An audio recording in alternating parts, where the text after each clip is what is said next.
اللهم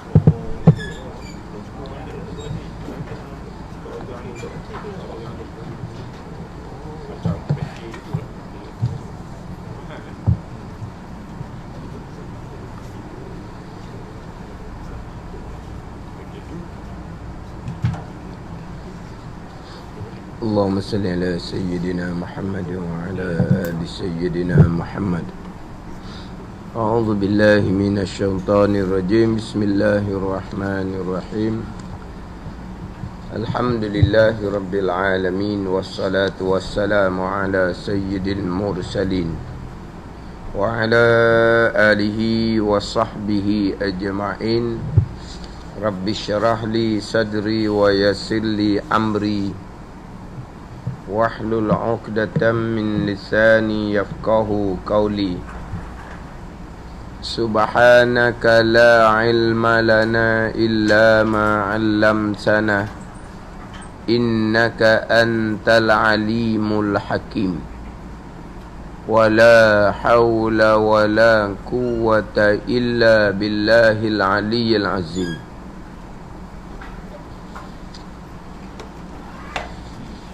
Kitab Hidayatus Sibyan, muka surat 13, baris yang ke-11 daripada atas. 13 baris yang ke-11 daripada atas.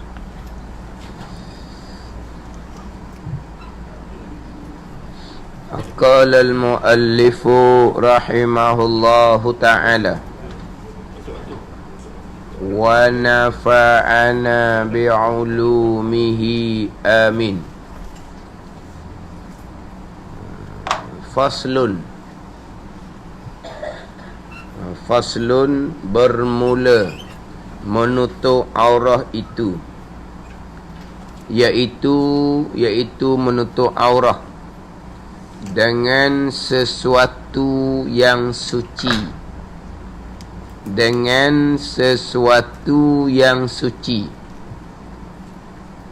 yang menegah ia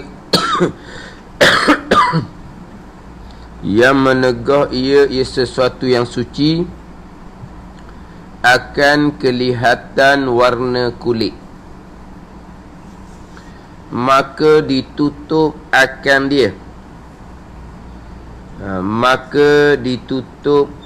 dia akan aurah pada pihak atasnya dan kelilingnya.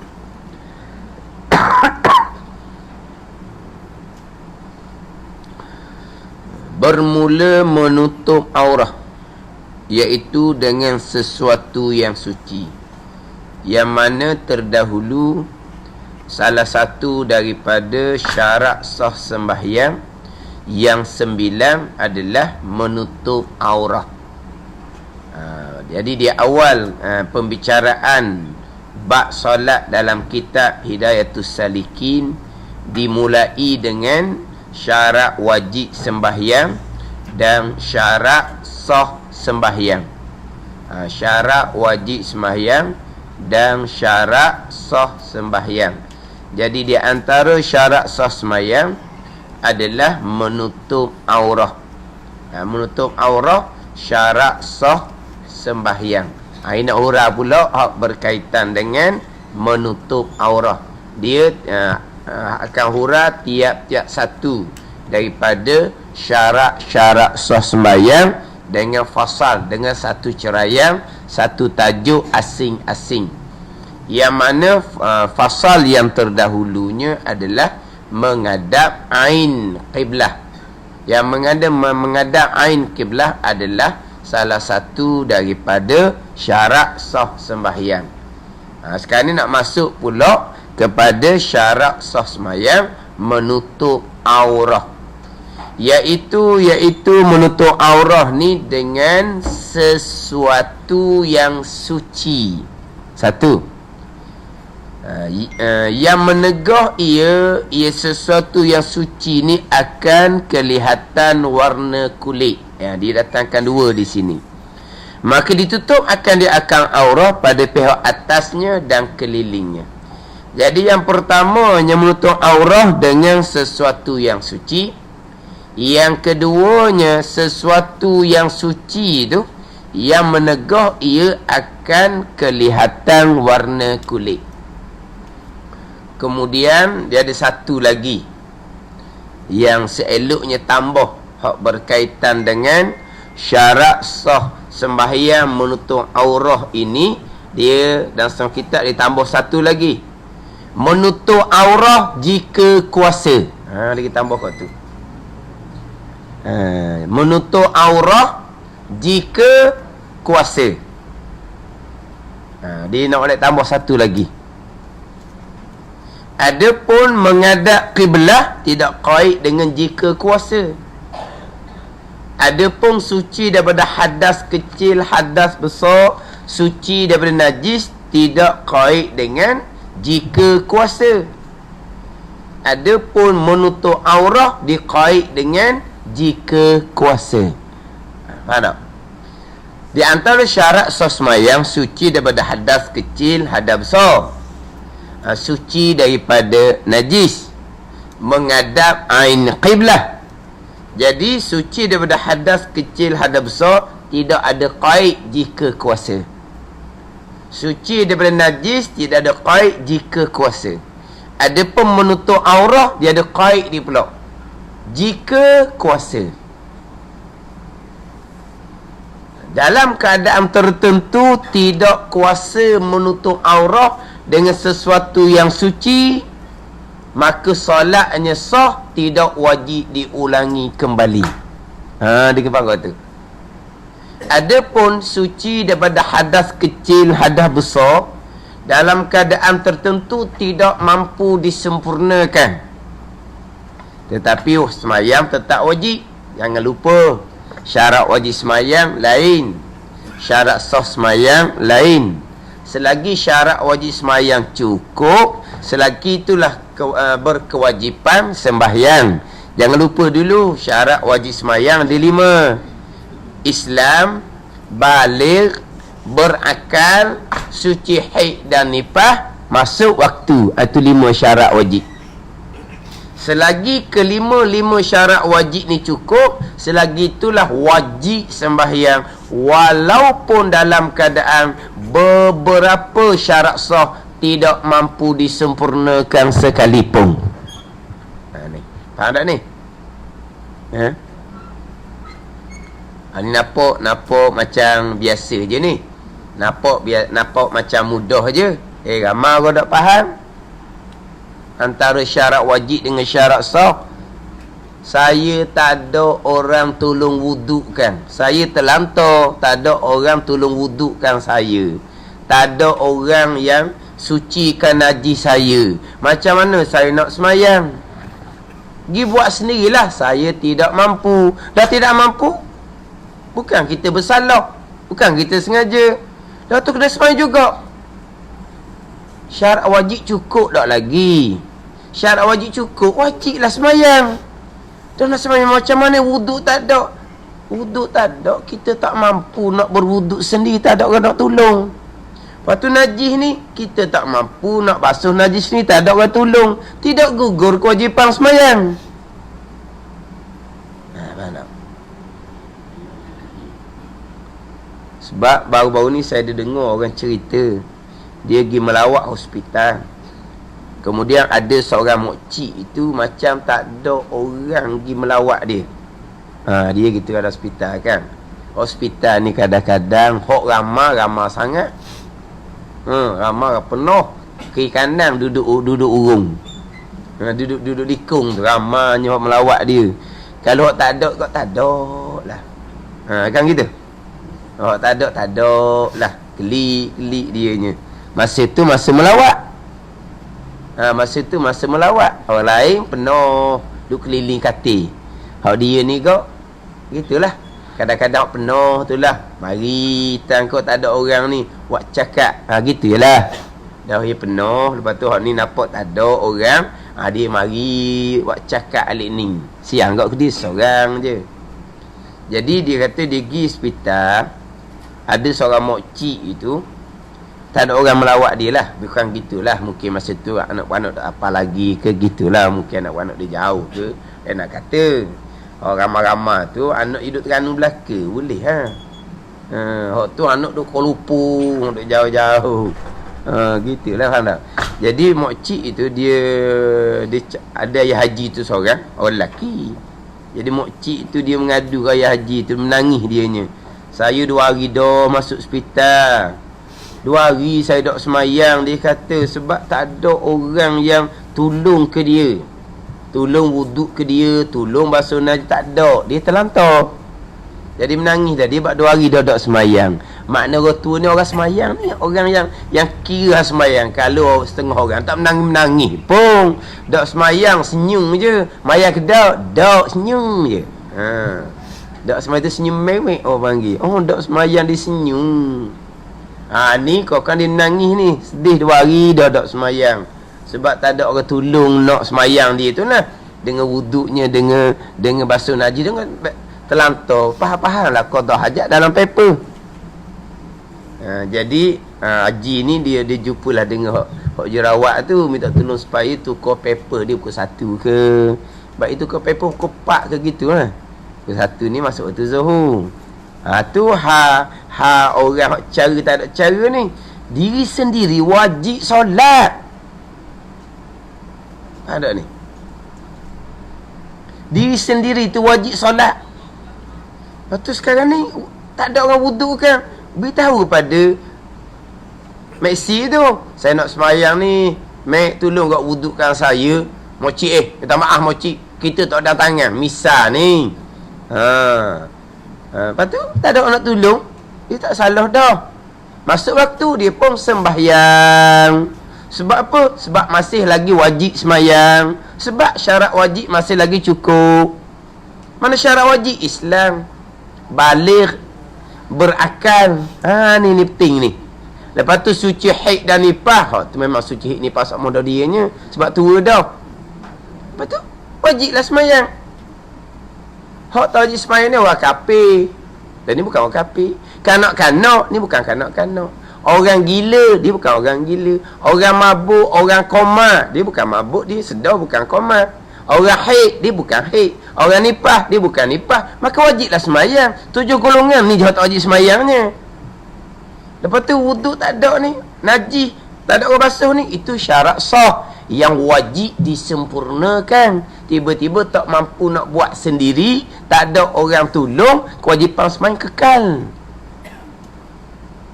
Tapi semayang tu wajib diulangi kembali bila segar kemudian. Sebab apa wajib diulangi kembali? Sebab masa dia menunaikan kewajipan semayang tadi, syarat sah tidak cukup. Dan kalau syarat sah tidak cukup, kenapa masih lagi semayang? Ingat tak? Ni pagi esok lah, takkan berhenti. Jawapan yang sama. Kenapa dalam keadaan syarat sah tidak sempurna, kenapa awak solat? Sebab syarat wajib masih lagi cukup. Saya masih lagi berkewajipan semayang. Lepas tu kenapa ulang? Sebab semasa saya semayang menunaikan kewajipan, syarat sah tak cukup. Dan kenapa semayang syarat sah tak cukup? Sebab saya masih lagi wajib. Sebab syarat wajib masih lagi cukup. Dia tanya, jawab gitulah sampai pagi esok.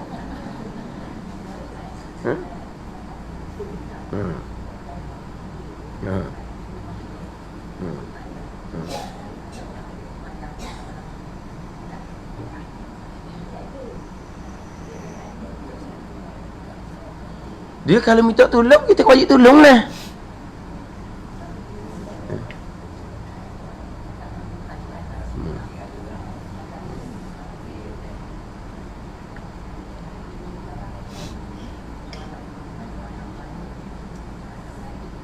Mana semayang juga. Hak tu seorang lagi.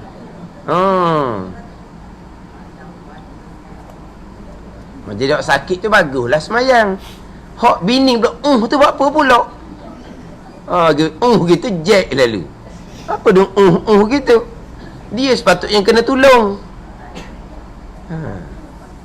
Semayang. Semayang tak ada. Dia semayang tak ada, awak lah tolong dia.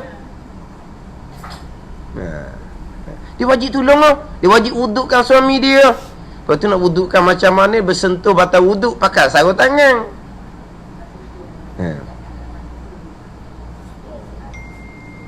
Dia tak boleh cakap bab lain selagi hak ni, selagi berakal. selagi berakal ni. Tapi lidah dia tu kena angin. Mana nak baca tak keluar. Dia baca gerak mulut saja. Mulut tak boleh gerak. Dia baca dengan hati. Kewajipan semayang kekal. Dia lagi payah, lagi mudah semayang. Lagi payah, lagi mudah semayang. Dah kalau tak boleh nak baca bunyi, gerak mulut saja. Kita gerak mulut saja, suara tak keluar, tak sah. Dia boleh. Akan mudah tu kan. Tiba-tiba mulut tak boleh gerak juga. Baca dengan hati. Dah kita boleh. Kau mudah tu kan. Mana payah.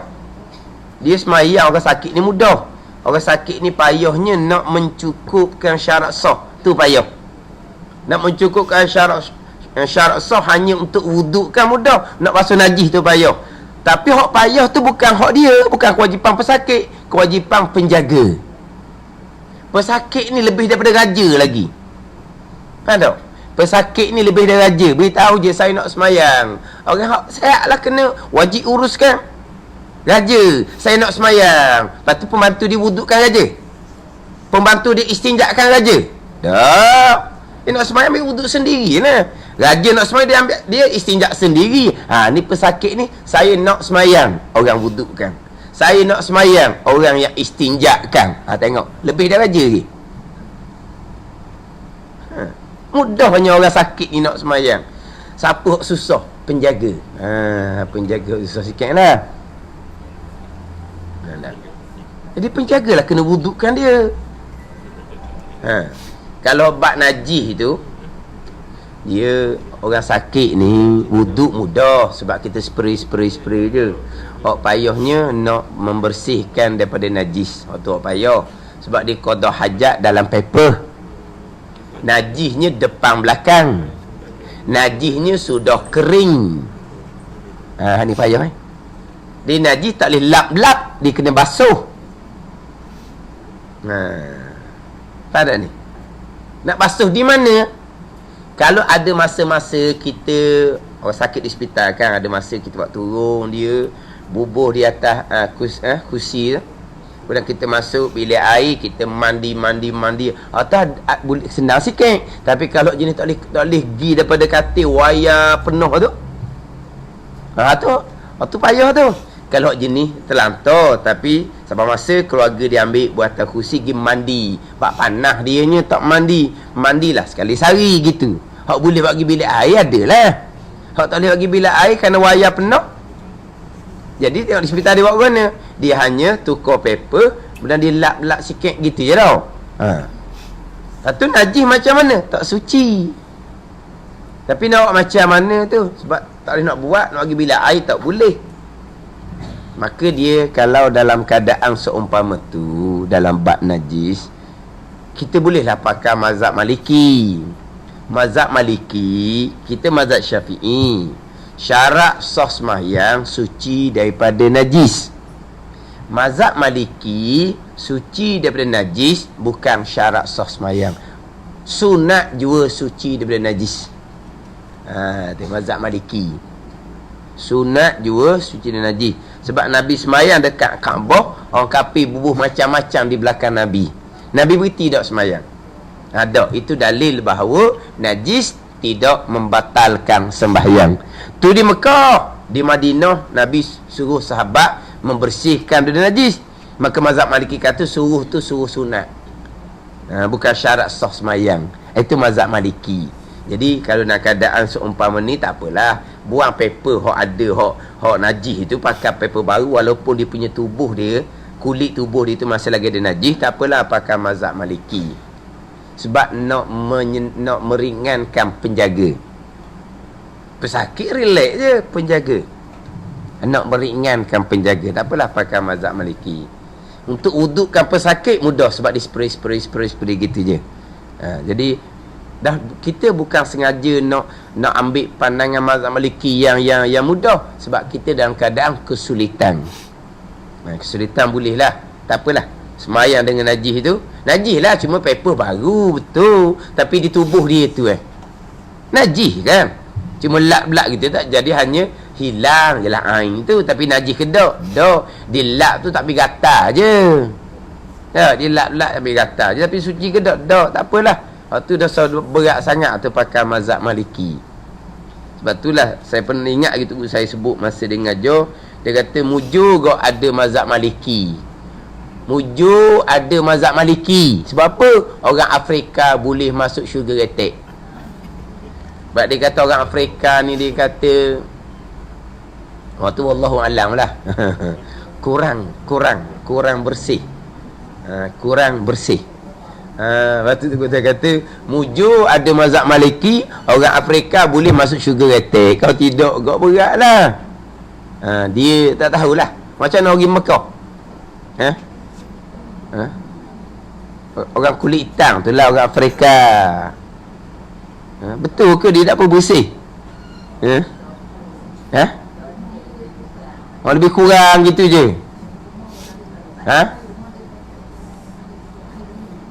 Rumah dia tarik lembu.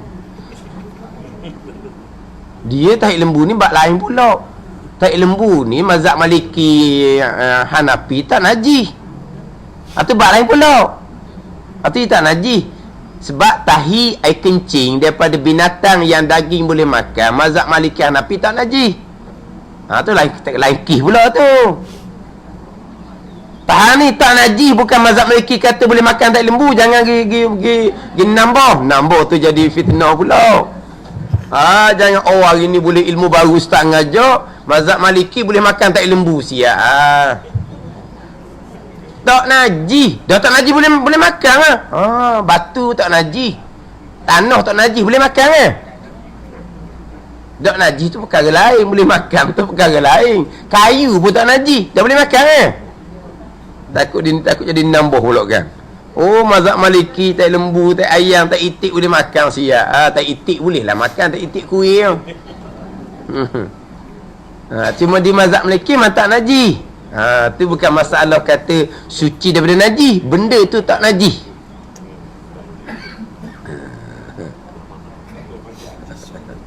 Tiap-tiap natahi air kencing daripada binatang yang dagingnya boleh dimakan. Maka tahi air kencing tu tak najis. Pandangan sama dengan pandangan Imam Istakhri Ar-Ruyani. Imam Istakhri, Imam Ar-Ruyani adalah ulama dalam mazhab Syafi'i kita pun sama juga kata tak najis. Tu boleh buka dalam kitab Fathul Mu'in. Saya baca malakat kan lepas isyak di Masjid Ladang. Ada. Istakhri Ar-Ruyani. Istakhri ulama dalam mazhab Syafi'i juga. Ar-Ruyani ulama fiqh dalam mazhab Syafi'i juga mengatakan tak najis juga. Tiap-tiap tahi air kencing daripada binatang yang dagingnya boleh dimakan.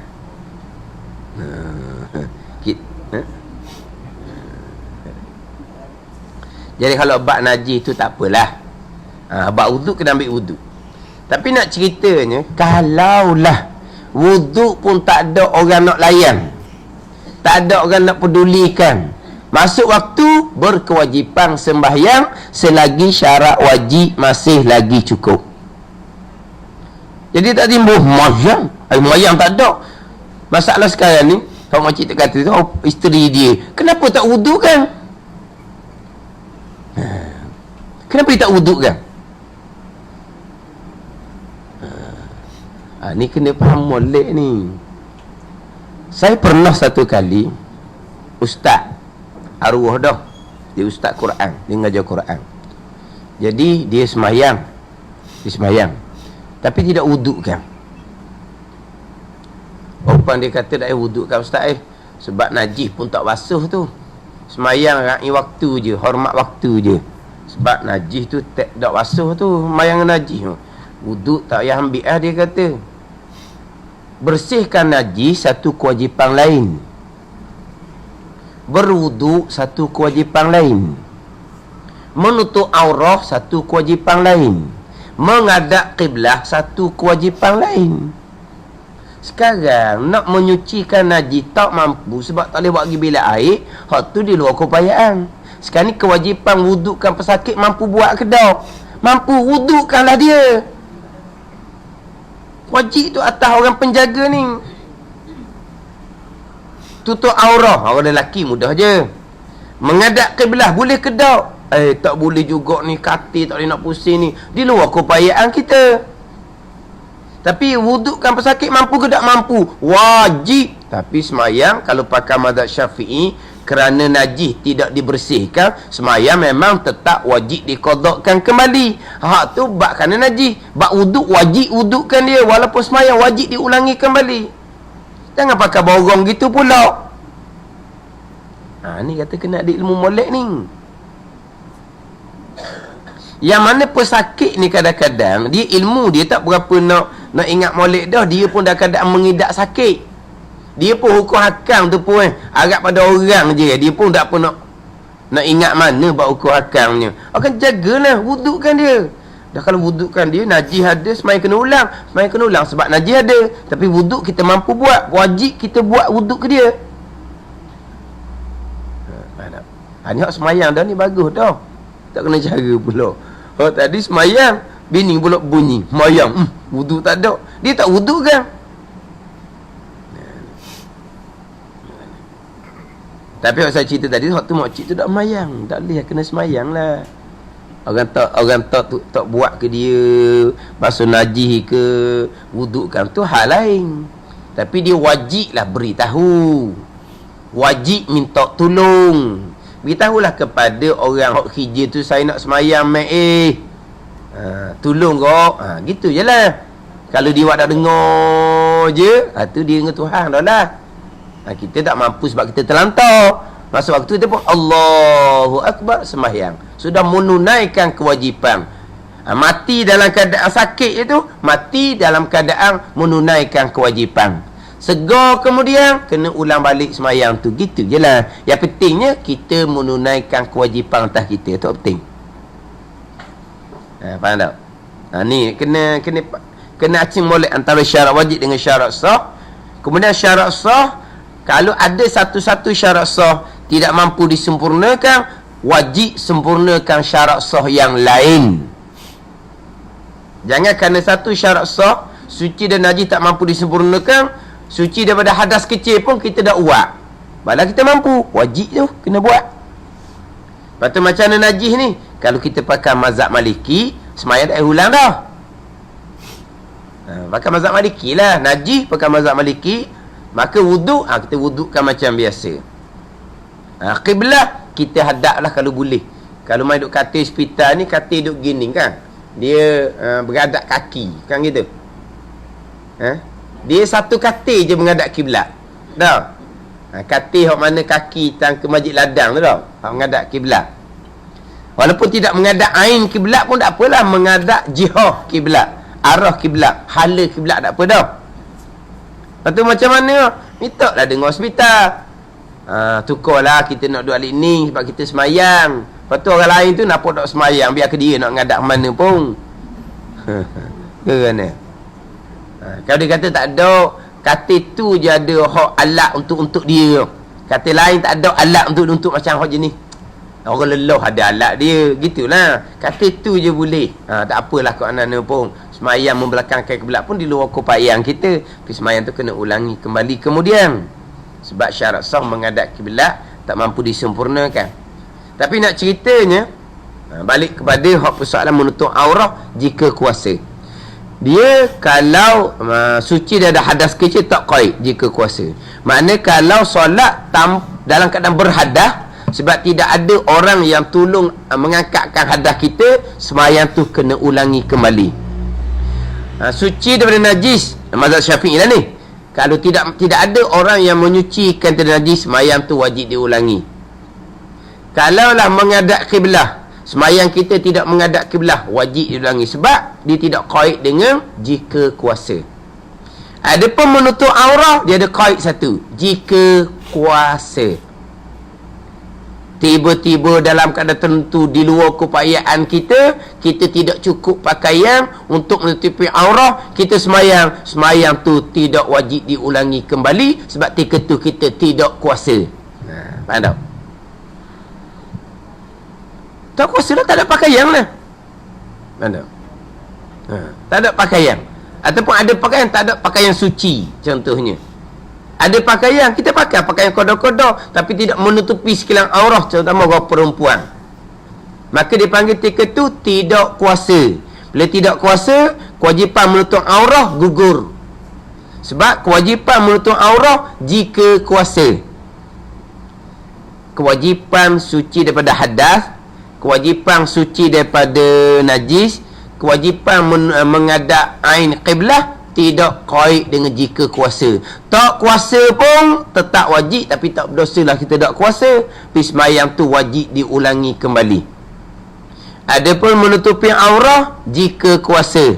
Kalau tidak kuasa, kewajipan menutupi aurah gugur, sembahyang kita tak wajib diulangi kembali. Walaupun kita sembahyang dalam keadaan tidak sempurna menutupi aurah. Tu beza dia. Jadi menutupi aurah ni dikena kait. Satu laginya jika kuasa. Mana? Contoh pernah berlaku kan, macam di Kelantan tu kan, kena banjir besar tu. Setengah orang perempuan dia tidak ada pakaian yang lengkap untuk menutupi aurah. Tak ada pakaian.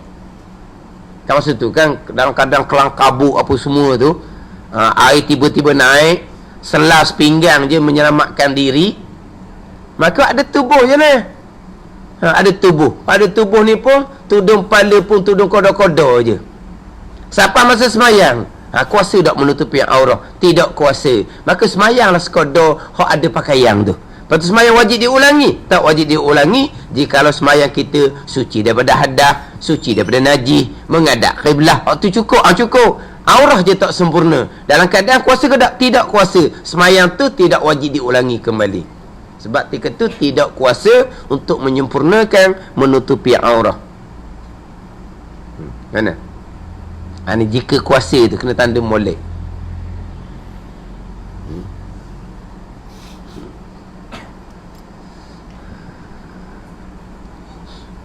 Kemudian kalau kita tidak ada pakaian untuk menutupi aurah, tapi orang lain ada, kita orang ada, kita ataupun kita boleh gili-gili. Saya semayang dulu, lepas tu awak semayang pula. Mana pakaian ni, ni ada separuh, ni ada separuh, kita pakai gililah. Contoh dia, kalau orang lain ada pakaian, kita yang tidak cukup pakaian menutupi aurah, biasa orang perempuan, orang lelaki simple je. Orang lelaki antara pusat dan lutut je orang lelaki ni. Orang puan lah hak banyak sebanyaknya orang puan ni. Jadi kalau orang lain ada kain lebih, dia beri pinjam kita, kita wajib kena terima pinjaman dia dan kita kena semayang menutupi aurah. Kalau dia pinjam. Tapi kalaulah dia orang ada pakai lebih ni, nak beri terus, kita ambil heboh, beri terus, tak payah kembalikan, kita tak wajib terima. Kita semayanglah dalam keadaan kita tidak menutupi aurah dengan sempurna. Kalau diberi pinjam, kita wajib terima. Kalau nak beri betul, nak beri terus, heboh betul benar, tidak wajib terima. Nak terima, terimalah, tapi tidak wajib terima. Apa beza beri pinjam dengan beri terus? Beri pinjam, bangkitan kemudian kecil. Beri terus, ungkitan kemudian tu besar. Ingat hari tu, masa mu tak ada pakaian, siapa beri pakaian kamu? Ungkitan tu, dia menjatuhkan maruah kita. Ungkitan seumpama tu. Agama jaga maruah, tak wajib terima pemberian terus. Kalau pinjaman, wajib terima sebab ungkitannya tak besar. Ingat hari tu masa mu tak ada pakaian, siapa yang beri pinjam? Pinjam beri semula kan. Tu boleh lawan balik. Tak? Ini agama. Tak? Nak rapah orang tak boleh. Tak boleh rapah orang. Dia nak beri pinjam, kita wajib terima. Dia nak beri heboh, beri terus, kita tak wajib terima. Tapi terimalah, cuma tak wajib. Kalau tak wajib terima, kita semayang macam mana? Dalam keadaan menutup aurah kita tidak lengkap, dalam keadaan kita tidak kuasa, maka semayang kita tidak wajib diulangi kembali. Sebab menutupi aurah dia ada satu qaid, jika kuasa. Dia tidak macam suci daripada hadas, suci daripada najis, menghadap ain kiblah, dia tidak qaid dengan jika kuasa. Kita tak kuasa, kita tak bersalah sebab kita tak kuasa. Tapi semayang wajib diulangi kembali kalau kita semayang dalam keadaan berhadas, ada najis, tidak menghadap ain kiblah, semayang wajib diulangi kembali. Tapi pada masa semayang tu kita tidak suci daripada hadas, kita tak kuasa, kita tidak berdosa. Tapi semayang wajib diulangi kembali. Sebab syarat sah suci daripada hadas kecil, hadas besar ni dia tidak kait dengan jika kuasa ataupun jika tidak kuasa, tidak kait. Adapun menutupi aurat kait jika kuasa.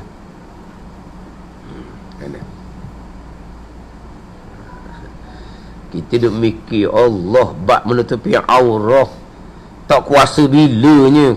Baju semayang pun berapa jenis di rumah.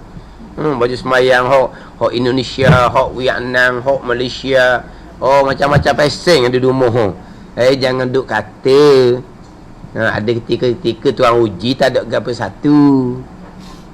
Tak ada gapo satu. Hak kata macam hok ni hok banjir tu lah. Terengganu pun pernah. Kau ingat itu ke mamang gitu. Serak air. Kejutan orang. Tak ada nak ambil gapo-gapo Dah tak pernah. Tak pernah. Tiba-tiba air naik serak. Macam kata bukan air hujan aja, seolah-olah macam air bumi pun keluar juga seolah-olah. Jadi cepat tiba-tiba. Kan aku mamang itu kan. Beberapa tahun dulu tu. Kan serba-serbi tak boleh ambil kan. Tapi ada setengah orang pergi duduk masjid. Masjid tu adalah baju semayang. Gitu je lah. Kalau masjid pun habis tenggelam juga. Ada kan masjid sampai ke tenggelam, separuh masjid tenggelam. Masa di Tanah Merah hari tu habis masjid-masjid pun. Lepas tu ada di tubuhnya, hak adanya pakai yang di tubuh je. Kalau kena pula sebelah malam, pakai yang bukan lengkap sangat. Tak nak semayang, semayang lah. Setakat ada tu lah. Setakat ada tu. Sebab masa tu, masa legi, masa lepas banjir, orang perempuan keluar tu macam-macam atas kepala dia tutup. Macam-macam benda, ikut benda ada nak tutup aurat je. Ikutlah gapa-gapa pun. Mula-mula tu. Dan masa tu orang nak hantar apa-apa, putus hubungan. Putus hubungan. Nak hantar gapa pun tak boleh. Jadi keluar masa mula-mula tu, orang puang lah. Macam-macam benda yang diguna untuk tudung kepala dia tu. Adalah kita kata benda-benda. Kalau kita kata sebelum tu tak ada benda satu. Mana tak ada pakaian dia, tak ada setakat baju di tubuh ada kain je. Kepala pun tak ada kain lain. Semayanglah. Lepas tu macam mana aurat tidak sempurna tu, tidak kuasa. Semayang tu tidak wajib diulangi kembali.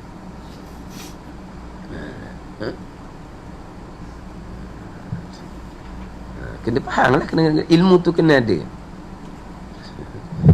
Tapi hak tak semayang macam kena guna-guna pun. Bukan kerana tak ada pakaian. Ada hak pelik laginya. Bapa dah semayang, tak ada air. Dia awak tak ada air.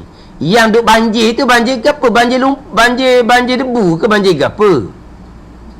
Yang hidup lemah tu lemah dalam ke apa? Dalam air. Tiba-tiba bapa dah semayang, tak ada air nak ambil semayang. Lepas tu kita atur air mineral untuk minum. Dia ambil semayang duk setarang. Belum ni mayang ke tak? Tak, sebab tak ada air. Kalau tak ada air betul pun dia wajib semayang. Sebab itu syarat sah yang tidak mampu disempurnakan. Macam mana boleh tak ada air? Dia banjir dengan air. Air cekelak dia kata. Kokoh air. Air tanah. Air tanah. Kotor pula air tanah. Tak kotor air tanah. Kita asal ada tanah. Air tanah adalah air mutlak. Air tanah adalah air mutlak. Sebab tu air tanah boleh, sebab tu air tanah digunakan untuk menyucikan najis mughallazah. 7 kali air, 1 kali air tanah. Sebab apa? Air tanah tu air mutlak. Keruh macam mana pun, air tanah adalah air mutlak.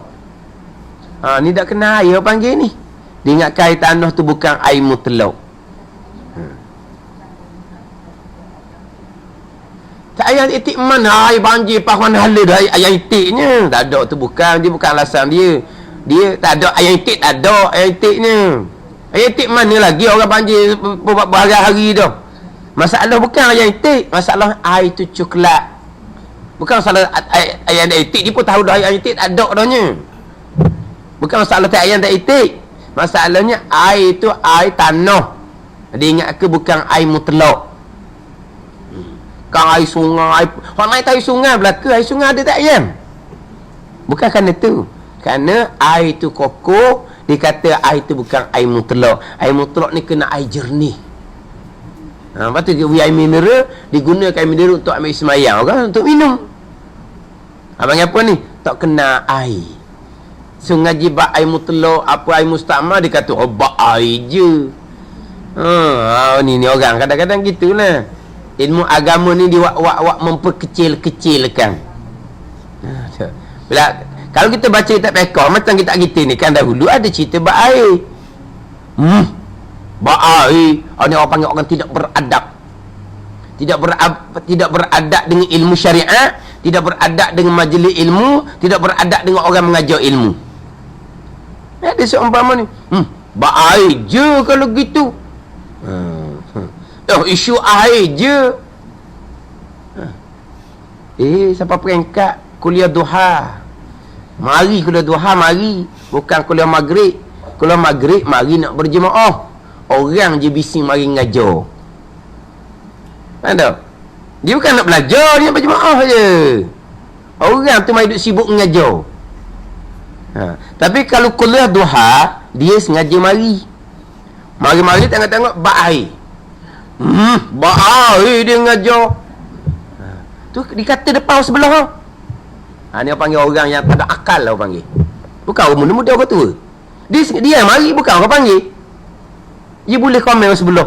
Bak air. Mengajar lah bak muamalah ke apa ke. Bak air je. Ni orang tidak berakal. Bukan tidak beradab saja, tidak berakal. Ni orang panggil ni kan akal. Isteri-isteri duduk di kepala lutut oleh ni. Oleh orang isteri lah ni kan. Kata pak pula dia isteri, gambar isteri. Lepas tu pak pula dia lutut dia apa? Ada otak situ. Otak dia kepala lutut, otak tak berakal. Dia boleh kondeng. Dia kata kondeng pula orang sebelah. Royak mana? Ngajar tu. Dia tahu dah orang sebelah tu kenal saya. Nak cakap seroyak lah makna dia. Dan siapa yang suruh mari? Dan siapa lah ngajar bak air? Dah baca kitab fiqh di awal memang dia tajuk bak air. Lepas tu kita menghina, memperkecil tu ilmu apa?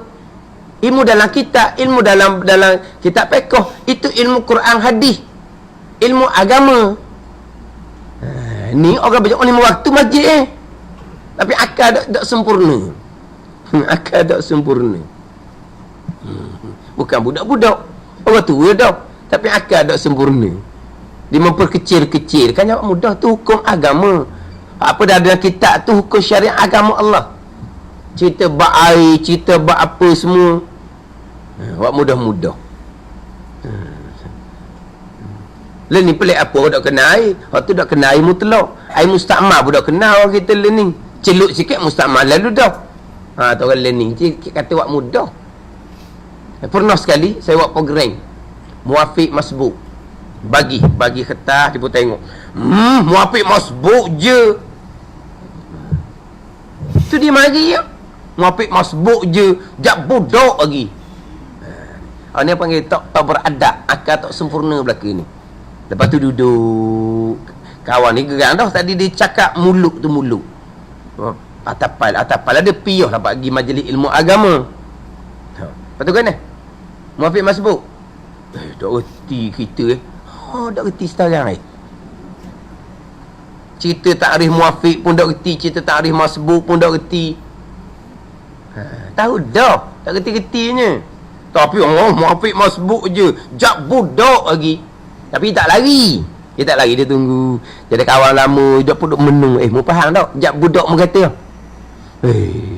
Muafiq Masbuk gini, kita nak je ngaji dia kata. Dia jak budak. Ni kata ni. Dia biasa orang gini orang tak ada ilmu. Berarti tak reti bab adat ilmu, tak reti bab kepentingan ilmu dia, orang jahil. Tapi jahil pasal ni jahil murakat. Jahil murakat ni apa? Dia tak sedar dia jahil. Ni payah. Mai bahasa orang jahil murakat ni pakai tak ngajar kalau ikut dengar orang mulut orang jahil murakat. Kadang-kadang orang ngajar dia lari balik. Lekat isyak dia mari pula. Nak main isyak. Lepas tu tak habis lagi. Hari tu cerita bab tayamum panjang. Tayamum ni panjang lah sebab dia balik dia mari isyak. Dia balik mari isyak. Allah tak habis lagi bab tayamum. Dia komen. Lepas tu sebelah, mu tahu dak orang ngajar ke apa? Mu isyak baru mari. Mau bertemu komen pula tak habis lagi buat tayamum. Mau reti ke tak? Ya, tak kata apa ni, orang tak berakal belakang ni. Dia hanya nak datang berjemaah. Maghrib dia ada, dia lagi balik. Isyak main nak semayang, tapi kelas tu panjang. Mana buat tayamum tu 2-3 minggu dah. Panjang lah buat tayamum ni. Oh, tak habis-habis lagi buat tayamum. Ngaji berjemaah 5 waktu. Ada jahil-jahil murakat belakang ni. Di mana-mana tempat ada rasa umpama ni. Hak paling tidak beradab, hak paling kerahnya, hak ada amalan pula. Dia berzikir. Ni dia rasa dia ada makam. Hak ni tak mengaji dah ke ni? Dia dengar. Dia memperkecilkan lalu dah. Sebab apa? Dia rasa dia ada makam dengan Tuhan. Ilmu tu ada tak? Dia tak ada, dia tak mengaji pun. Fardhu ain tauhid tak mengaji. Fardhu ain fiqh tak mengaji. Kadang-kadang tengah mengajar dia berzikir. Bunyi suara dia berzikir. Duduk depan kali dia berzikir, orang tengah mengajar. Ni orang bukan kata tidak beradab, orang yang tidak sempurna akal orang panggil. Dia nak berzikir pergi balik duduk rumah lagi, duduk belakang tu dak, dia duduk depan, dia berzikir, orang tengah mengajar. Nak kira guna tu. Kalau jenis orang bekal-bekal ambil barang kandeng lah. Bukan setakat apa, kurang ajar orang panggil. Kurang ajar, biadab. Dalam masjid kan. Sebeh duduk tangan. Ngaji Quran biasa, ngaji Quran. Buka kitab dia ngaji Quran. Dia duduk dia orang. Dia rasa macam di kelas dah tu. Ni pesen berzikir sebab dia ada tarikah dia kata. Orang ngaji tu Allah pekoh je dianya. Hak jenis ngaji Quran pula. Quran aja tak mengaji. Buka kitab dia ngaji Quran. Ni semua kurang ajar belaka sebenarnya. Orang tidak beradab. Ni semua orang jahil sebenarnya. Tapi jahil murakab. Dia tak sedar diri jahil. Tapi orang rupa agama belaka tu. Lepas tu mana kalau nak kira, lepas tu tuan kata dah wa'arid anil jahilin. Berpalinglah kamu dia orang jahil, tak boleh nak heran mana. Tak boleh berperuk orang panggil. Tak boleh berperuk. Jangan kita memperkecil-kecilkan ilmu agama. Jangan duduk tu pekoh je. Tu ulama pekoh gitu tu. Dah kita nu orang hampir dengan Tuhan, ahlillah. Orang rapat dengan Tuhan, orang makrifah aulia tu. Nak ngaji apa hok pesen-pesen budak-budak ni? Komang. Nak dia rendah. Tu tak ada. Orang yang pembicaraan penyucian rohani, adab sangat penting kepada mereka. Orang cerita perjalanan penyucian rohani sungguh. Orang tariqah sungguh. Adab ni sebuah syariat, sunat je adab tu. Tapi bagi mereka seolah-olah adab tu wajib. Kita sunat je, dah, dia penting adab. Dia penting adab. Ni adab syariat pun tak luluh ni.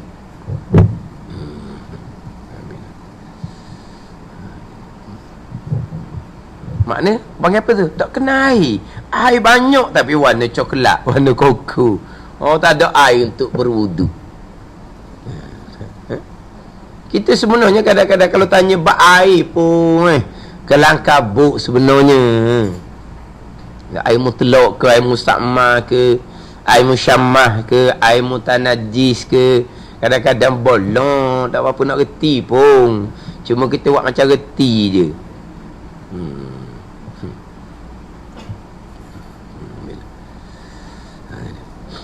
Jadi habak menutup aurah dia kena ada satu lagi kaid dia, jika kuasa.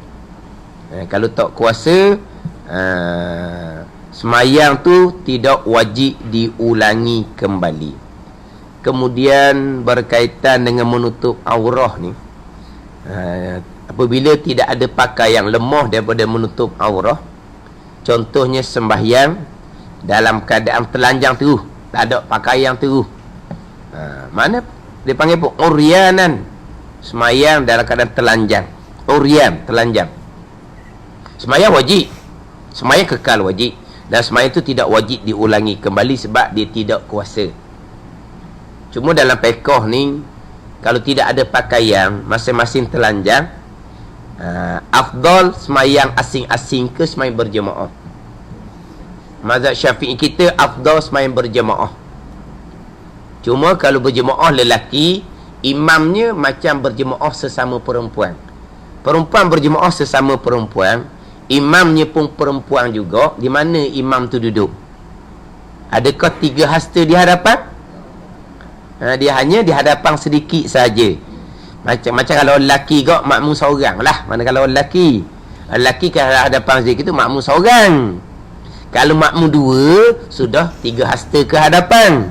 Tapi kalau berjemaah perempuan dengan imam perempuan, imamnya duduk di tengah, cuma ke hadapan sedikit. Jadi sekarang ni sama-sama tak ada pakaian. Berjemaah imam lelaki, imam pun ke hadapan sedikit saja. Itu mazhab Syafi'i. Mazhab Hanafi afdal semayang asing-asing.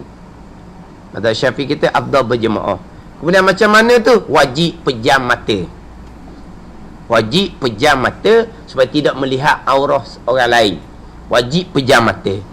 Kita dalam keadaan biasa ni, kita semayang sunat buka mata. Jangan pejam mata. Jangan pejam mata. Sunat buka mata. Jangan pejam mata. Ada orang semayang kan, dia lenggok, dia tunduk, dia pejam selik, dia tengok, dia tunduk tengok kaki, dia lenggok ke atas, dia tunduk tengok kaki.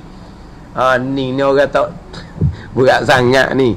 Yang lenggok ke atas, dia pejam selik, dia buat, dia main-main ke apa tak tahu. Lepas itu tunduk orang tengok kaki pula.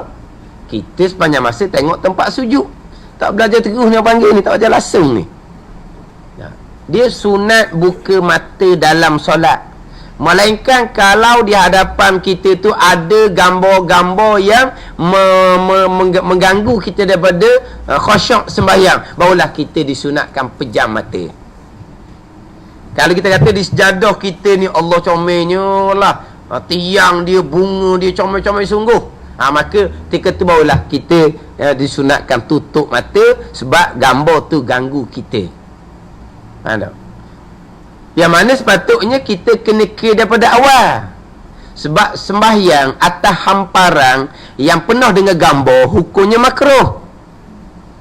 Hukumnya makruh.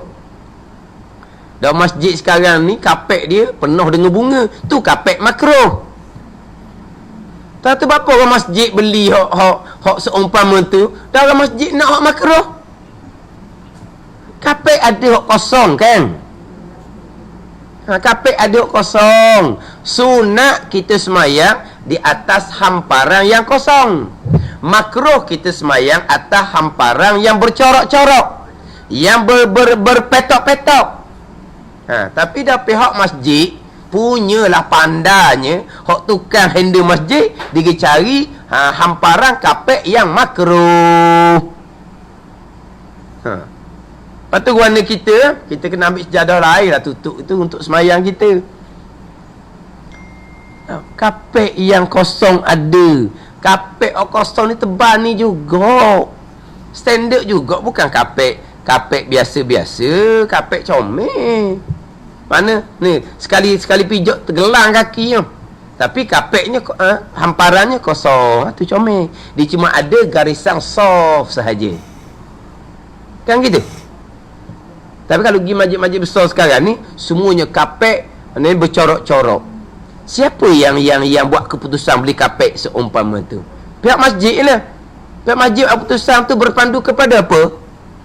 Kepada hukum? Tak, kepada nafsu dia sendiri. Dia kena hak jenis bunga-bunga, hak ni kena hak jenis petok-petok. Makruh hukumnya. Lepas tu setengah tepat kan, dia terpaksa kena ambil ni satu kain putih. Dia pun nak semayang, dia pun bentang kain putih yang satu hijau pula nak kena bentang kain. Sebab apa? Nak menutupi corok-corok yang ada di kapek. Marah dia orang masjid orang banyak gitu. Tapi gitulah masjid lah ni. Mana kalau kita semayang tengok kepada corok tu, semayang kita terganggu, barulah kita boleh pejam mata. Kalau tidak, kita disunatkan buka mata ketika sembahyang.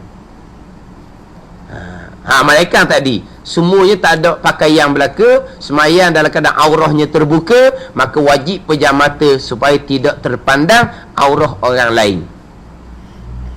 Dia gitu. Ada. Kemudian pula sembahyang dalam keadaan telanjang ni, mazhab Syafi'i kita bukan keuzuran yang menggugurkan rukun berdiri. Telanjang, tidak ada pakaian, bukan salah satu daripada keuzuran yang menggugurkan rukun berdiri. Adapun jumhur mazhab yang lain, telanjang tidak ada pakaian menggugurkan rukun berdiri, solatnya duduk. Macam mana?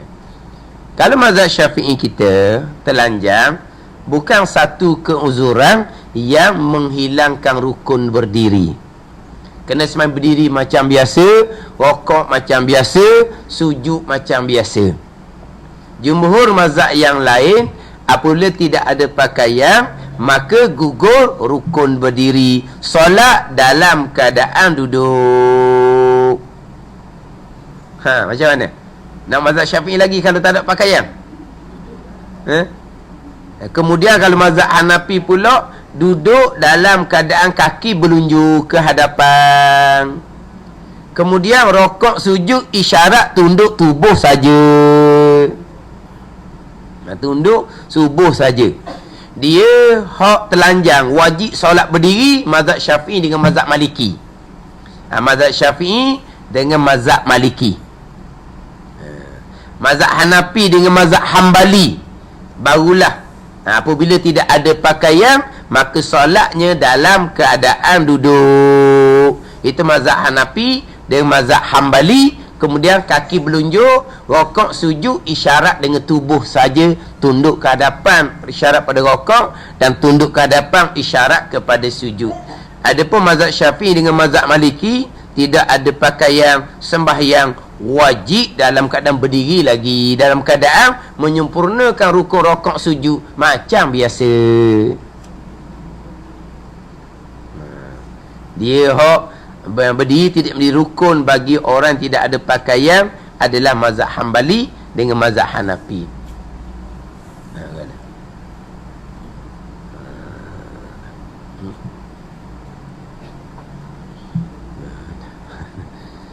Dia jadi tak masuk dalam keuzuran lagi, tak ada pakaian ni. Dah keuzuran hak lain. Macam hak Majid Putih semalam lah. Di antara keuzuran dalam mazhab Syafi'i adalah selain daripada sakit, orang kecing dedah. Orang kecing dedah, mana kecing dia sentiasa keluar. Kalau dia sembahyang berdiri, jadi keluar tu lebih banyak. Titik, bertitik, bertitik, bertitik. Tapi kalau dia sembahyang duduk, maka dia berdiri ni kan dia tu sikit, duduk ni dia kurang sikit, keluar kencing. Faham tak? Sebab tu kadang-kadang kan masa qada hajat, duduk tak keluar, bangun dia keluar. Jadi bangun ni dia lebih keluar kencing. Jadi kalau orang dedah ni, kalau dia sembahyang berdiri, air kencing keluar banyak, titik tu lah, bukan keluar banyak macam kencing betul. Bertitik, bertitik, bertitik, bertitik tu lebih banyak daripada kalau solat duduk dia keluar jarang-jarang saja. Maka keuzuran ni wajib di solat duduk. Tu mazhab Syafi'i. Di solat duduk. Tapi kalaulah kecing dedah dia, berdiri ke, duduk ke, keluar sama je, maka diwajib sembahyang berdiri. Tapi kalau telanjang, bukan keuzuran yang menggugurkan rukun berdiri. Kalau dedah, dia antara keuzuran yang menggugurkan rukun berdiri. Bayangkan orang dedah ni, berlari boleh, main bola boleh, tapi sembahyang duduk. Pelik dia orang tau. Lah, dia orang sihat. Yelah sihat. Tapi nama dia luh. Tak ada luh. Macam paip tu kan, kita tutup tu kan, air tu kotak, luh orang panggil, apa ada lus. Ya paip tu kita tutup, lepas air keluar kan. Gitulah. Orang segar boleh berlari, tapi masa sembahyang duduk. Orang tengok pun pelik tau. Mana dia ni? Segar mega tiba-tiba sembahyang duduk, dia dedas. Mana kalau dia sembahyang berdiri, air kencing dedah tu keluar banyak. Kalau dia sembahyang duduk, air kencing tu kurang keluar, maka dia kena solat duduk. Uzur dia panggil tu. Tapi mazhab Syafi'i, kalau tidak ada pakaian, telanjang, oryan, sembahyangnya kekal wajib berdiri, rokok, sujud macam biasa. Melainkan mazhab Hambali, mazhab Hanafi, gugur rukun berdiri dan solat dalam keadaan berlunjuk kaki ke hadapan kiblat. Kemudian rokok dan sujud hanya isyarat sahaja. Kalau gitu memang dah pakai mazhab Hambali hampir dah tak berdiri dahnya. Tapi semayang yang telanjang seumpama dalam keadaan tidak mampu, tidak kuasa menutupi aurat, semayang ni sah, tidak wajib diulangi kembali. Sehingga kan sahnya sembahyang kalau tidak kuasa untuk menutupi aurat. Sebab itulah kata menutupi aurat jika kuasa. Kalau tidak kuasa, Tok Imam je tak ada pakaian. Orang lain ada kat luar, Tok Imam luar dalam je desa. Masa rumah bahan di banjir tu, dia tidur luar dalam kali. Oh, jadi kejutan tu dah nak capakan apa lari dengan luar dalam je. Orang lain ada kat luar panjang, tak ada, kalau tak ada sempurna pun. Tok Imam seorang je. Orang lain semua ada selas pinggang je. Selas pinggang masing-masing. Tak baju masing-masing, tapi ada kat luar panjang. Ataupun luar 3 suku bawah lutut tu. Tok Imam luar dalam je. Tak ada pakaian lain dah. Maka semayang berimamkan Tok Imam pakai luar dalam. Sah semayang tu. Dan tidak diulangi kembali. Tok Imam luar dalam saja, anak makmum luar panjang, tak apa. Sebab itu tidak kuasa. Sah semayang, tak diulangi kembali. Tu cerita Tok Imam luar dalam. Kalau Tok Imam lain mongek, samalah juga, sah semayang dia. Makmum ada seluar sikit, biarlah. Makmum ada seluar sikit pun dah Tok Imam telanjang, sah. Sebab dia menutupi aurat, syarat sah jika kuasa. Tidak kuasa, maka tidak menjadi syarat sah menutupi aurat, sebab dia tidak kuasa. Boleh di imam walaupun imam tu telanjang sekalipun, walaupun makmum tu ada pakaian sekalipun. Kan? Kalau cerita gitu tak cari dia orang tau. Apa benda ni tu, imam telanjang, nak makmum pakai seluar. Dan nak makmum je ada seluar. Tapi kalau anak makmum tu ada seluar dan ada baju, baju tu pinjamlah ke Tok Imam. Biar Tok Imam tu pakai baju, tapi tak pakai kot atas, pakai kot bawah. Baju boleh pakai kot bawah. Faham ni? Kan baju dia ada dua tu kan. Kalau pakai kot atas, masuk tangan. Kalau pakai kot bawah, masuk kaki. Naiklah ke atas, ikat. Jadilah tu.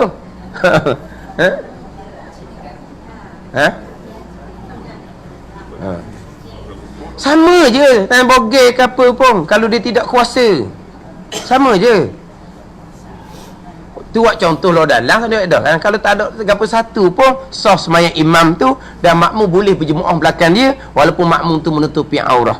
Sebab tu imam tidak kuasa, semayang dia sah, dia boleh jadi imam. Ada yang kita tak boleh ikut imamnya, imam yang solatnya wajib diulangi, maka tak boleh ikut imam seumpama tu. Imam yang solatnya wajib diulangi tidak sah jadi imam. Adapun kalau imam tu solatnya tidak wajib diulangi sebab dia telanjang dalam keadaan tidak kuasa, maka boleh jadi imam. Ini orang yang semayangnya wajib diulangi kembali tidak sah menjadi imam. Contoh.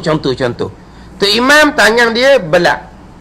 Dia tayamum sebab tangan dia ada belak. Dia semayang kena ulangi kembali. Dia boleh jadi imam. Jadi imam.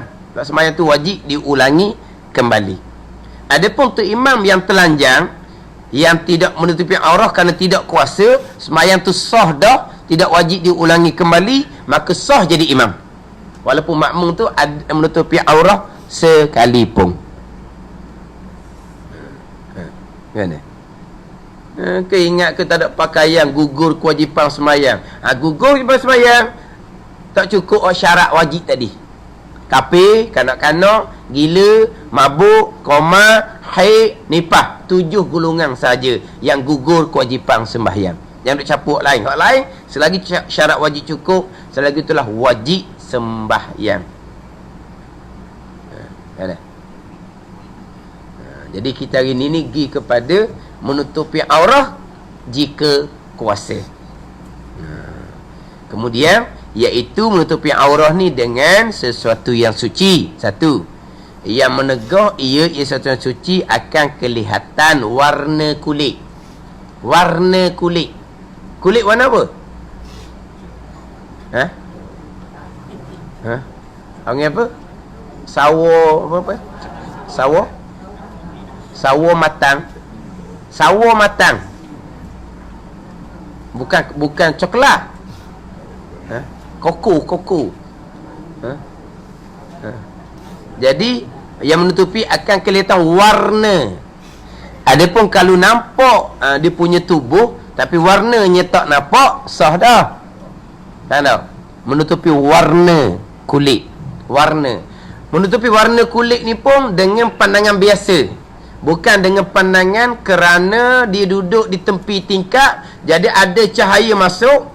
Dengan cahaya yang kena di peha dia tu, orang lelaki contohnya, nampak warna kulit dia. Tapi dengan melalui pancaran cahaya, sah lagi. Menutupi warna aurah ni dengan pandangan biasa, bukan dengan pancaran cahaya. Mana kalau kain tu nipis siap, orang panggil nipis. Mana bayang, nampak peha dia. Nampak peha dia masa dia berdiri tu. Tapi tak nampak warna kulit, maka sah lagi menutupi aurah seumpama tu. Dia menutupi aurah, menutupi akan kelihatan warna kulit, maka ditutup akan daripada pihak atasnya dan kelilingnya. Atas kena tutup, keliling kena tutup. Yang mana hak bawah saja tidak dikira. Ni panjang pula cerita ni. Menutupi atas macam mana, menutupi keliling macam mana. Contoh kalau orang lelaki, dia pakai seluar bawah pusat. Dia pakai bawah pusat ataupun kain pelekat dikilas bawah pusat. Atas ni dia tak tutup, terbuka. Nampak sebelah atas, sembahyang tidak sah. Tapi siapa yang nak pergi tengok atas ha? Bukan ada siapa-siapa pergi intai tengok atas, bukan. Nampak sebelah atas aurah dia, sebab dia seluar tadi bawah dia pusat, maka sembahyang tidak sah. Ni budak-budak muda sembahyang, dia rokok sujud, monggeng punggung nampak kat belakang. Dia pakai seluar tau. Lepas tu dah lah baju dia tu, dia masa berdiri, baju dia belakang rapat, dia terbuka depan je, belakang rapat tak ada masalah. Tapi pada masa rokok sujud, baju t-shirt dia singkat, naik ke atas, nampak punggung apa. Kata ni mayang pasal memang dapat nampak punggung. Nampak punggung ni mayang. Tu nampak terang-terang tu, bukan daripada pihak atas. Sebab pihak atas hidup gini masih dia cacau, okey, sebab belakang rapat. Biasanya belah hadapan. Dia wajib tutup sebelah atas dan sebelah keliling. Jadi menutupi aurah iaitu dengan sesuatu yang suci. Wallahu a'lam.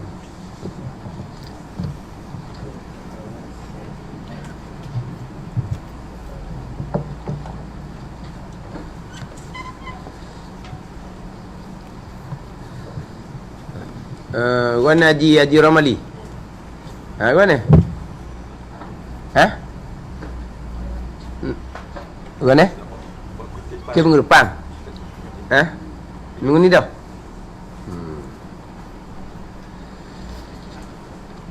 Haji Ramali, letak nama Haji Ramali lah.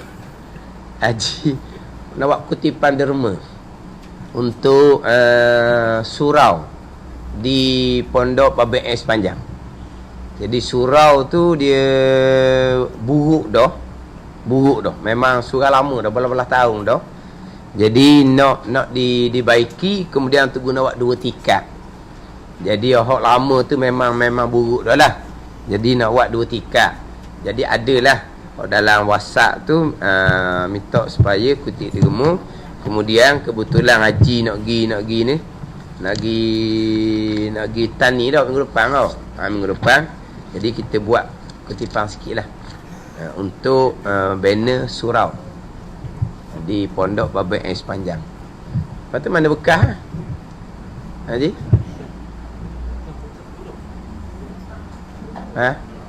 Minggu depan? Orang kata minggu depan. Nak pergi minggu depan tau. Nak pergi berapa bulan? 14 hari benda?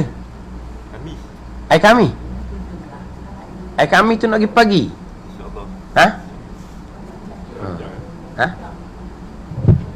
Kami tu nak pergi pagi lalu.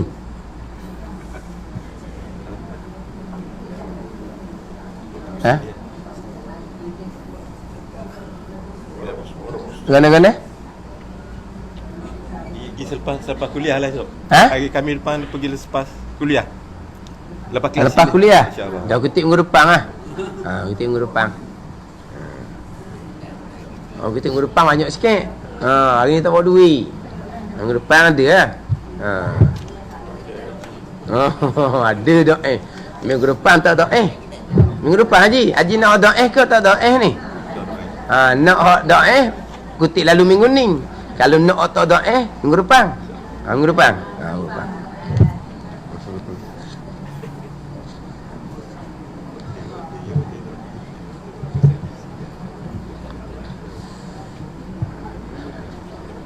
Ini kita 20 sifat hati yang keji dan yang terpuji.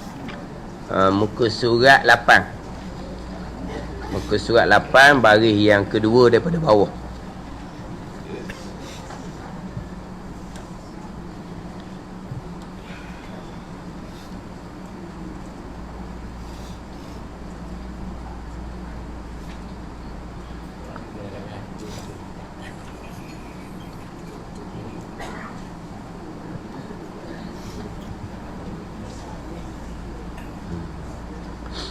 Qala al-muallif rahimahullahu ta'ala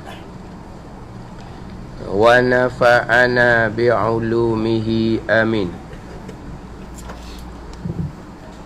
Dan Rasulullah sallallahu alaihi wasallam bersabda lagi, al-hasadu ya'kulul hasanati kama ta'kulun narul hatab. Artinya, hasad dengki ini memakan kebajikan sebagaimana api memakan dan memakan ataupun membinasakan kayu api. Selamatkanlah kami ya Allah dari sifat-sifat yang tercela ini. Ni doa daripada pengarang. Dan Rasulullah sallallahu alaihi wasallam bersabda lagi berkaitan dengan hasad dengki, al-hasadu ya'kulul hasanati kama ta'kulun narul hatab. Artinya, hasad dengki ini memakan kebajikan kita sebagaimana api memakan akan kayu api yang kering. Jadi sifat yang keji, sifat yang dicela yang kedua adalah sifat dengki. Dengki ni cita di hati, suka di hati, kenang di hati, hilang nikmat daripada orang lain. Sama ada nikmat tu nikmat dunia ataupun nikmat tu nikmat agama. Ataupun dengki ni cita di hati, berkenang di hati jikalau Allah Ta'ala turunkan bala atas orang lain. Tu. Itu dia panggil dengki. Yang mana dengki ni haram, dosa besar. Salah satu daripada penyakit hati, daripada segala penyakit-penyakit hati, hasad dengki. Jadi hasad dengki ni cita di hati, hilang nikmat orang lain. Adapun kalau cita di hati, dia nak dapat nikmat yang sama dengan orang tu, tu tak panggil dengki tu. Hati kita cita, hati kita suka, kalau kita boleh nikmat yang sama macam dia, tu dia panggil ghibtah tu. Hak tu tak dilarang pada syarak. Cuma dia nak suka di hatinya, dia nak nikmat macam orang tu boleh. Hak orang tu boleh ke dia lah. Tapi dia nak macam orang tu retik, tu dia panggil ghibtah. Tu tak panggil hasad dengki. Tu syarak membenarkan. Ataupun dia cita di hati supaya hilang nikmat yang ada pada seseorang yang menggunakan nikmat pada mengerjakan maksiat. Itu dipanggil ghairah. Dia panggil tu. Itu dia panggil cemburu. Cemburu apa ni? Dia tak kenal kenapa? Kerana orang tu guna nikmat pada jalan maksiat. Maka cita di hati, mujur juga ngolek benar kalau Tuhan tarik nikmat. Sebab nikmat yang Tuhan beri ke dia tu diguna untuk jalan maksiat. Jadi sebenarnya dia bukan tidak suka pada nikmat orang tu dapat. Dia tak suka kawan tu dapat nikmat, guna nikmat pada jalan yang mak Tuhan larang. Itu bukan panggil dengki tu. Itu dipanggil ghairah. Itu dibenarkan pada syarak. Itu dipanggil cemburu. Cemburunya ke mana? Dia guna nikmat pada maksiat. dia koho ni koho senang, koho maju, koho sombong, koho dak duli bak agama. Jadi kau senang kau maju, dulu tak pandai berpoya-poya joli. Ahli ni jadi pandai berpoya-poya joli dah. Dulu masa susah-susah dulu, baik je.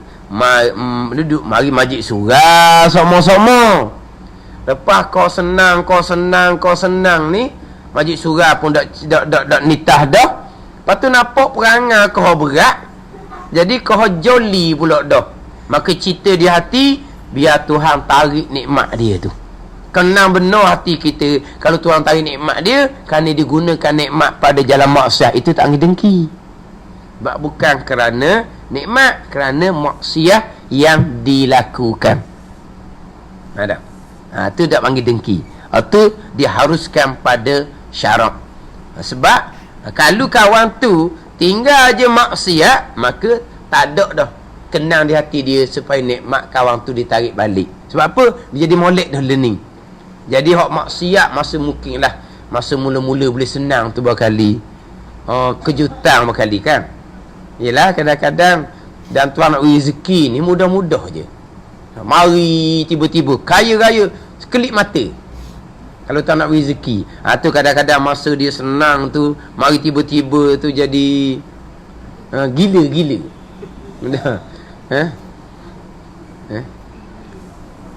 Biasa tak baca dalam buku dia, dalam FB dia tulis gila-gila. Ada tulis gila nak kaya. Tak kaya pasu dah. Gila nak kaya. Duduk berangan mak jening ah. Gila nak kaya. Ada orang tu lepas kaya jadi gila.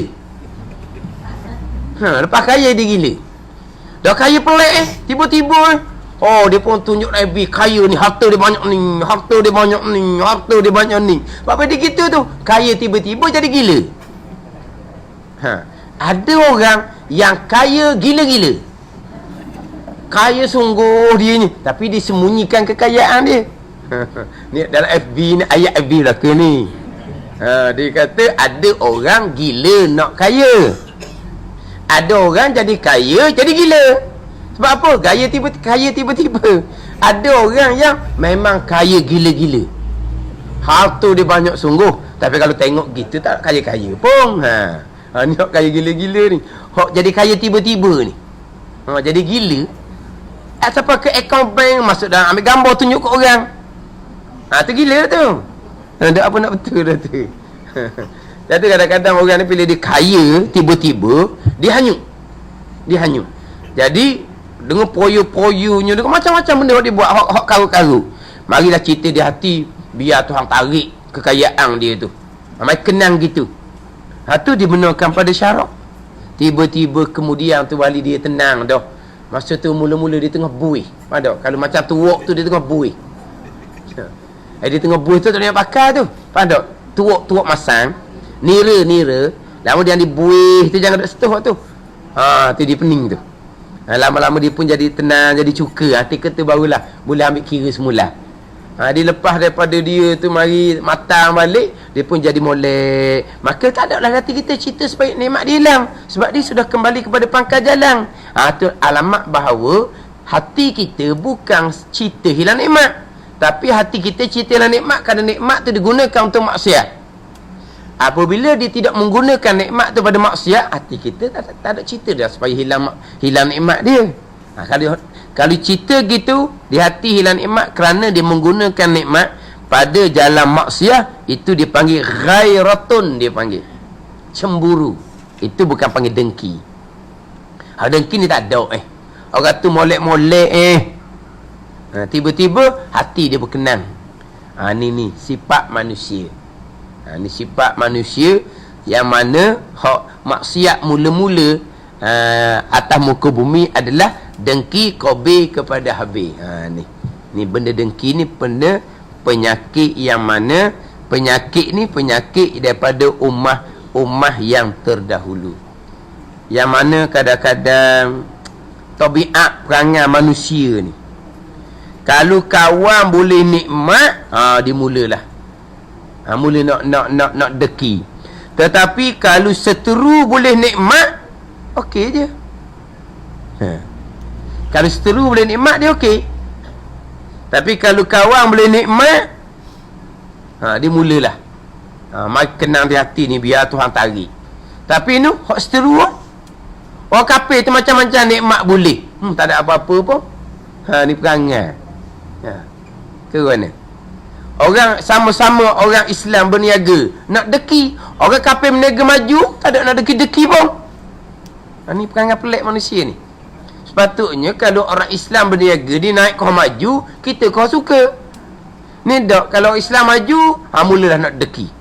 Orang kafir berniaga maju, senyum je molek-molek ada. Dia yang angkat pula orang kafir dia jadi maju. Kan dia? Perangai manusia gitu. Jadi kalau kawan dapat nikmat, mulalah suka hati supaya nikmat tu ditarik balik. Kalau musuh dapat nikmat, okey, senyum je. Kan? Ni perangai orang perangai manusia. Perangai manusia gitulah. Kan? Orang dia dok, orang dia maju tak ada masalah. Kalau tengok orang Islam maju baru tak kenang. Orang kafir dia gitu. Sama-sama kafir dia maju, dia tolong-menolong. Kalau Islam nak maju kau, dia nak nyek kita orang Islam tak, orang Islam maju je, mula nak deki, nak khianat. Ini cerita dengki semata-mata ni, tak ada buat apa-apa ni. Tapi daripada dengki tu, takkan dengki semata-mata. Akhirnya dia pun cari jalan nak jatuh dengan fitnahnya, dengan apanya. Tak pada dengan fitnah, dia cari tok bomoh nak khianat. Buat kerja syirik pula dah lepas dah tu. Mari dia mana apa tu? Mari daripada dengki. Mari daripada dengki. Dah tanya dah tu dosa ke dak? Buat khianat tu kita maklum lah, itu kerja khurafat. Semata-mata dengki tu dosa besar dah. Tak ada buat gapa-gapa. Hak ni khianat pula. Tapi kadang-kadang hak khianat tu bukan ada saingan pun, tak ada saingan. Kalau orang ada saingan ni, tu kena kawal hatilah. Dah kita meniaga benda yang sama, buka kedai meniaga benda sama, sebab kita ni tak pandai. Nak buat benda lain, nak niru je pandai. Orang niaga tu nampak maju niaga retek. Dia tak pandai nak niaga hak lain. Dia pandai nak tiru je. Pandai nak tiru. Lepas tu duduk dekat-dekat pula. Duduk dekat-dekat. Kalau memang macam pasar, dia letak dah jujuk tu, cerita lain, tak ada tiru mengaku. Jual ikan ada jujuk, jual ayam ada jujuk, jual sayur ada jujuk. Hak tu hak bukan niru mengaku. Hak ni hak nega sendiri ni. Tengok orang nega nampak ramah, buat benda yang sama. Lepas tu kok dalam kena soborlah hak tu. Hak kena soborlah. Rezeki masing-masing. Tapi tu kekuatan lah, mulut boleh cakap. Sobo perut ni. Dia ni orang meniaga benda tu, nak meniaga benda tu juga. Mula lah. Kebetulan pula dianya pula pandai layan orang hak baru tu. Hak meniaga lama dah maju ni sombong pula dah capur. Dah maju dah ni. Hak baru tu pula pandai layan orang. Comel pula hak baru tu hak jual. Capur comel pula. Jadi orang pakat jembu hak baru pula. Dah lama pula, dah comel mana pula. Lepas tu nyombong dah pula dah muka. Sombong pula. Lepas tu mulalah pelanggan beralih. Mana tu? Kena sabar lah, kena redha lah. Itu bahagian ni rezeki masing-masing. Tapi itu cerita je tu. Sampai masa Tuhan uji, dalam mak masing-masing lah. Nak adab macam mana? Akhirnya dah malah bas tu, hati pun tak boleh kontrol. Orang nega asal tu pun lagi pergi nega lain. Sebab apa? Sebab apa lagi? Tak boleh tunggu lama. Tunggu lama lagi, dia punuh pula hati kita, dia kata. Orang nega baru tu tak apa, naik tak naik pun dia baru. Orang lama tu akhir tak tahan hati dia, takut mari dengan dengkinya, dengan marahnya, akhir dia pun malah dia nega kat lain. Jadi hak nega mula-mula yang mengalah. Sebab apa? Sebab dia hak besar ujian. Hak nega baru ni nak terang tengok barunya. Kalau maju, okey. Tak maju, tak pelik bagi dia orang baru. Tapi hak besar ujiannya orang hak lama tu. Nak sabar macam mana, nak redha macam mana. Jangan timbul sifat dengki, jangan timbul sifat ghadab, pemarah. Payah ni. Cerita mudah. Ke mana? Dah hak nega buka, hak memang tak ni rumah aku tu pun kadang-kadang. Dah jual ikan, kadang-kadang jual ayam. Mama duk hubung setepak je, apa dah tahu. Kita pula jenis peseng, kat mana hak ramah, tempat tu kita pergi.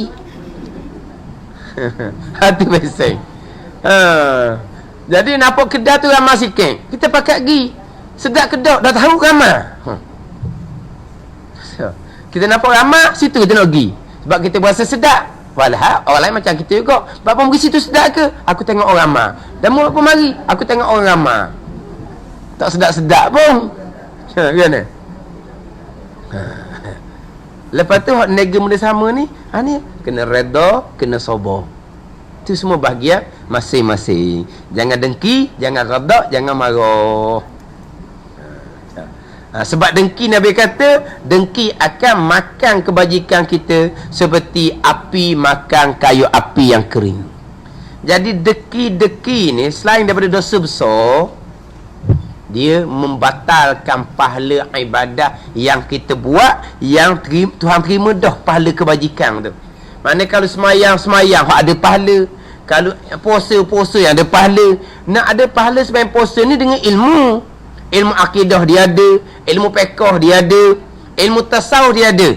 Mana semayang dengan ikhlas, puasa dengan ikhlas, ada pahala. Tapi sifat mazmumah, dengki, hasad, dia tidak buang. Tapi semayang dia ikhlas, puasa dia ikhlas, baru ada pahala. Maknanya apa? Dia semayang serta akidah, dia semayang serta ilmu fiqh, dia semayang serta ikhlas. Mana cukup 3 ilmu tu. Tapi hasad dengki tidak dihilangkan. Jadi hasad dengki ni membatalkan pahala kebajikan kita yang cukup ilmu tauhid, fiqh, tasawuf tu. Tapi kalau semayang, ilmu tauhid tak ada, ilmu fiqh, tasawuf tu nak cerita tu. Ni hak kebajikan sungguh. Yang mana amalan kita buat tu Tuhan terima. Sah amalan dengan tauhid dan fiqh. Nak sah semayang dengan tauhid dengan fiqh. Kemudian nak diterima pahala semayang, tasawuf, ikhlas. Dia semayang ikhlas, ada pahala. Tapi tiba-tiba mari sifat hasad kemudian. Sifat hasad tu membatalkan pahala ibadah tu. Ibadah tu tak batal. Bukan kata semayang tu kena qada, puasa kena qada, tidak. Dia memakan kebajikan, pahala tu. Bukan dia membatalkan ibadat, bukan. Tapi membatalkan, dia memakan akan pahala kebajikan semayang puasa yang ada ilmu tauhid, fiqh, tasawuf. Tasawuf setakat ikhlas tu lah, ada pahala. Tapi tiba-tiba dia bersifat dengan sifat dengki, hasad. Maka dengki, hasad tu akan memakan pahala kebajikan. Nabi kata perbandingan seperti api memakan kayu api yang kering. Api makan kayu api yang kering, mana habis gitu je. Api makan kayu api yang kering. Yang mana saya biasa guna hadis ni. Nabi kata seperti api makan kayu api yang kering. Tengok tu, Nabi kata api. Tak, saya pernah guna hadis ni sama-sama. Ini orang panggil apa ni? Nabi sandar kepada asbab. Mana asbabnya? Api makan kayu api yang kering. Api bekas. Api tak bekas. Tu Nabi kata api makan kayu api yang kering tu, itu asbab zahir. Mana cakap asbab zahir tak salah. Api kuat, sekejap je licin, tak ada salah. Pisau tajam, putus, tak ada salah. Makan obat, hilang sakit, tak ada salah. Itu hanya cakap asbab. Pegangan kitanya, semua yang berlaku adalah perbuatan Allah Subhanahu wa ta'ala. Jadi Nabi kata seperti api makan kayu api yang kering, itu hanyalah percakapan asbab. Itu sifat keji yang kedua. Ketiga, marah al-ghadab. Itu sifat keji yang ketiga. Ghadab, pemarah. Wallahu a'lam. Bismillahirrahmanirrahim. Alhamdulillahi rabbil alamin. Wassalatu wassalamu ala sayyidil mursalin wa ala alihi wa sahbihi ajma'in. Allahumma aftah alaina futuhal arifin. Allahumma allimna ilma akdamin. wa fahimna famas sabiqin warzuqna ruqat talibin. Allahumma zidna ilman wa alhiqna bis salihin. Wa sallallahu ala sayyidina Muhammadin wa ala alihi wa sahbihi wa sallam. Walhamdulillahi rabbil alamin.